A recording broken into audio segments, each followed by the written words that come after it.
আসসালামু আলাইকুম। আমার একটা সৌভাগ্য যে আমি মিডিয়ায় কাজ করেছি লম্বা সময় ধরে।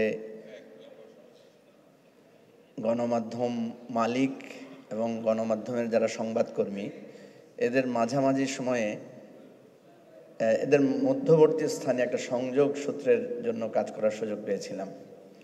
ফলে মালিকদের কি সংকট, কর্মীদের কি অসুবিধা, এটা খুব কাছ থেকে প্রায় 10 বছর ধরে দেখার সুযোগ আমার হয়েছে।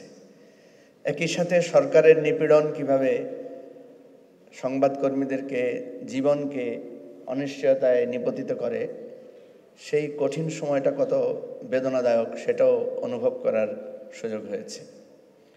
তো প্রথমে আপনাদেরকে ধন্যবাদ জানাই যে এরকম একটা কার্যকর আলোচনার আয়োজন করার জন্য এবং রাজনীতিবিদদেরকে এই আলোচনায় সম্পৃক্ত করে এই বিষয়গুলো বোধগম্য করে তোলার জন্য। আমাদের যে গণমাধ্যম সংস্কারের 184 পৃষ্ঠার রিপোর্ট এবং সেখানে যারা সদস্য হিসেবে ছিলেন, আপনারা জানেন যে এটা খুবই একটা সমন্বিত ব্যালেন্সড একটা কমিশন হয়েছিল, যেখানে মালিক পক্ষ ছিলেন, সরকারি নীতি নির্ধারকরা সেখানে ছিলেন, দীর্ঘ সময়ের অভিজ্ঞতা সম্পন্ন সংবাদকর্মীরা ছিলেন। আমাদের এই যে ব্রডকাস্ট জার্নালিজম যেটা আমরা এখন দেখছি, এখানে মূলত দুটো জায়গা থেকে লোক এসেছে। একটা এসেছে সংবাদপত্র থেকে, আরেকটা এসেছে বিটিভি থেকে। বিটিভি যেহেতু আমাদের এখানে একদম পায়োনিয়ার ব্রডকাস্ট জার্নালিজমের শুরু করেছিল সেখান থেকে, আর কিছু এসেছিল পত্রিকা থেকে। যেমন আমাদের এখানে দুজন সদস্য আছেন, ফাহিম আহমেদ এবং জিমি। জিমি সম্ভবত আমাদের সময়, আর ফাহিম আহমেদ সম্ভবত যায় দিন থেকেই তাদের সাংবাদিকতাটা শুরু করেছেন। এখানে যারাই আছেন বেশিরভাগ ক্ষেত্রে দেখবেন পত্রিকা ব্যাকগ্রাউন্ড অথবা হয়তো কোনো না কোনোভাবে টেলিভিশনের একটা ব্যাকগ্রাউন্ড আছে। ফলে এখানে এই ব্রডকাস্ট জার্নালিস্টদেরকে নিজে হাতে ধরে এই ক্ষেত্রটাকে তৈরি করতে হয়েছে। আমরা যখন কাজ করি, আমাদের এই টেলিভিশন সেক্টরকে নির্ভর করতে হয় বিজ্ঞাপনের উপরে।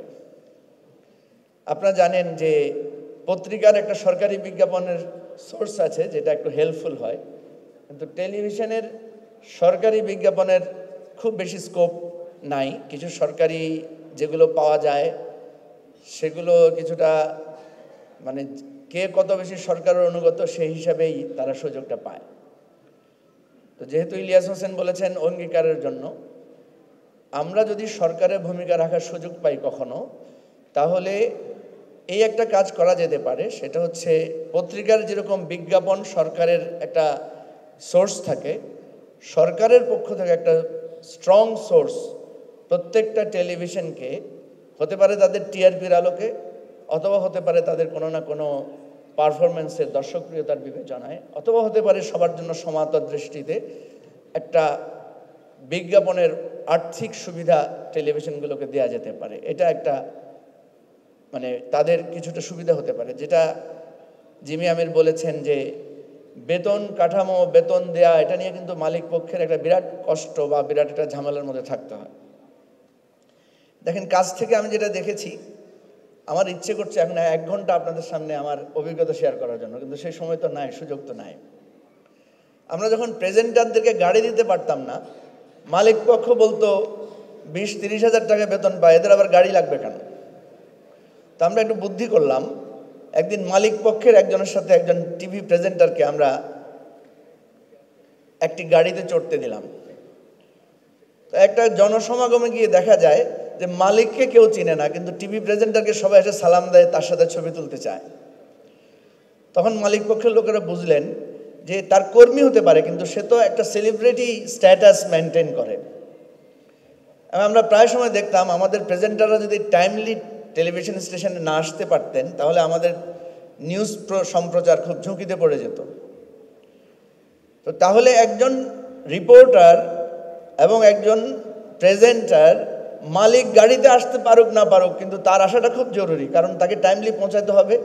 সে যদি বাসের মধ্যে ঝামেলা করে ঘেমে টেমে আসে, তাহলে কিন্তু আমাদের স্ক্রিন মানে ক্ষতিগ্রস্ত হবে।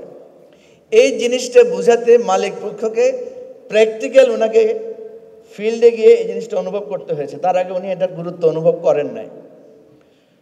এই ধরনের অনেকগুলো বিষয় আছে যেগুলো আমাদের এই ব্রডকাস্ট জার্নালিজমকে এই জায়গায় আনতে আনতে অনেক কষ্ট হয়েছে। আমি 3টা উদাহরণ দিই যে পৃথিবীতে সবচেয়ে বেশি আলোচিত, যেটা আমাদের এখানে CNN, BBC এবং আল জাজিরা। এই 3টে টেলিভিশনের কিন্তু বিজ্ঞাপন নির্ভরতা নাই, আমরা সবাই জানি।